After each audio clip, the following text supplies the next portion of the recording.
Hey guys, it's me, Leah Linus in the Word, and it's about time for me to share my story. I'm a very, very private person, and I'm one of those people. I believe in hearing it, what they say straight from the horse's mouth. So I'm not a horse, but you're going to hear it from my mouth. Um, I had been married. I was married twice, and both of my marriages were abusive. My first marriage um, was mental abuse, verbal abuse. Um, it was just crazy. To the point I just didn't want. I actually didn't want to live. I did not want to live.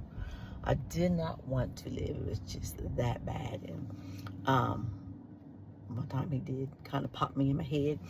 So that right there. I'm the type of person. I'm not perfect, far from it, but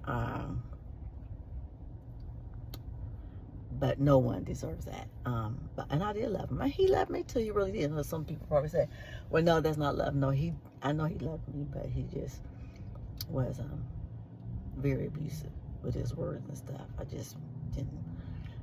So I end up, we end up separating, and we end up eventually divorcing, and the twins were like babies. We had twins, and we have such a power testimony pertaining to my twins. But we are friends. We are friends. He remarried, and I'm happy for him. I'm happy for him. It's funny because his wife told my daughter, she said, "Your mother has never given us any problem, any type of problem." I'm not that, because even though we didn't, me and him, he was an excellent, excellent provider. I would say that he was an excellent provider, excellent provider. I mean, like, really a good provider. I got everything I want. If I wanted it, I got it, but I just could not stand the mental abuse. It was just like, I just thought I was gonna lose my mind. I did, but I do understand that people go through things, and but anyway, I'm not gonna talk too much on him, because he took care of our kids. You know what I'm saying? He took care of our kids. And even after we separated, he would come over and see the kids. And we never, I never, I loved him, but I never, we didn't, it wasn't like a dating thing. It was just hanging out with the twins all the time. So we would go different places, and just hang around with them. And that lasted all the way up until they were, like, I think 7.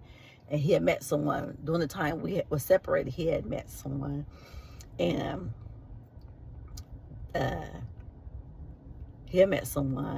and I remember I was telling my coworkers, because they was like, "You need to get back with him." And I was like, "No," I said, "He need to find somebody and go on and keep it moving." And so we was laughing about that. Sure enough, he did. It was so funny, but that was fine. That was fine, because I'm not, because I knew that it wasn't going to work. It wasn't going to work. So then, like I said, we used to hang out every weekend. We was doing something with the twins. And this went on for years. And so anyway, he got married, and I met someone. Because I loved him as, and I always cared for him, because he's my kid's dad, and he is a good dad. They're 25, and we had them when we were older. I think I was 35, and he was like 40 something, 44, 43, something like that, around that age. So we had them at a late age, in our later age, which I was fine with that, because I do like that, because there was a lot of growing up that I needed to do, a lot of maturity that we needed to do. But anyway, like I said, he was a good father. He's still a good father. He is such a good father, even though they're older and all that. He is a good father. And their stepmother, she's awesome. She's an awesome, awesome woman of God. And it was funny, because she told my daughter one time, she said, "Your mother has not ever given us a problem." And I was like, "Just be good to my kids. You got a problem?" I never gave them problem. Never started anything. No drama, no nothing, because he always took care of our children. So, and plus, I'm not that type of person anyway. So that was my marriage with my kids, and then I met someone else. Now I remarried, and that was an abusive relationship. That was mental abuse. It was verbal abuse. It got physical. And I'm the one, I'm like this. When you put your hands on me, then I'm out. That's all to it. I'm out. Because I'm not the type of person you have to put your hands on. I'm not that type of person. And so anyway, later on, after we split up, I realized that he was narcissistic. I had never really heard of that term before, and I had heard someone talk about it. And when I heard someone talk about it, I began to understand that it was a narcissist, and that I was living with. He was always angry, and he was a minister, and I am a minister as well. We were ministers, and we were literally supposed to do ministry together. And, powerful. He's a powerful man of God. And so anyway, I never tried to take his thunder. I always supported him until when it got kind of weird, I kind of started stepping back, because there was just some things that was popping off that I wasn't coming in agreement with, because I fear God, you know what? And I understand that, thank you, Holy Spirit.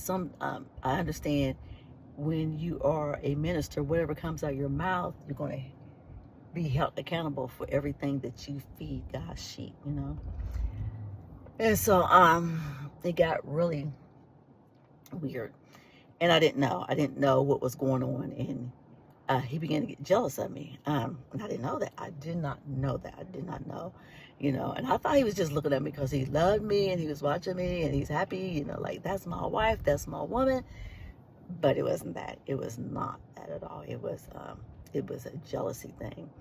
And he would start accusing me of stuff, and it's like, that's not even my spirit. That's not even my personality. Anybody knows me know that that's not me. And so anyway, it got really, really ugly. It got really ugly, and it got crazy, y'all. It got crazy. It got demonic. It got dark.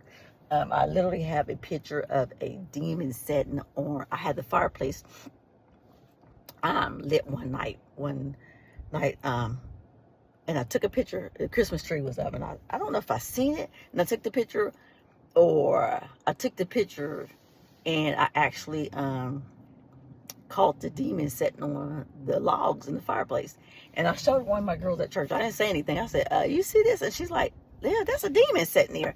And, because the head, it starts from the head and it trickles in. And I wasn't perfect, but I was trying to live, because I'm scared to go to hell. I ain't trying to go to hell. And so it was just a lot. It was a lot that went on. Just a lot, y'all. This is video number 1. I'm waiting for my pizza, so I'll be back later on with video number 2. The plot gets thicker and it gets crazy. I'll be back. Love you.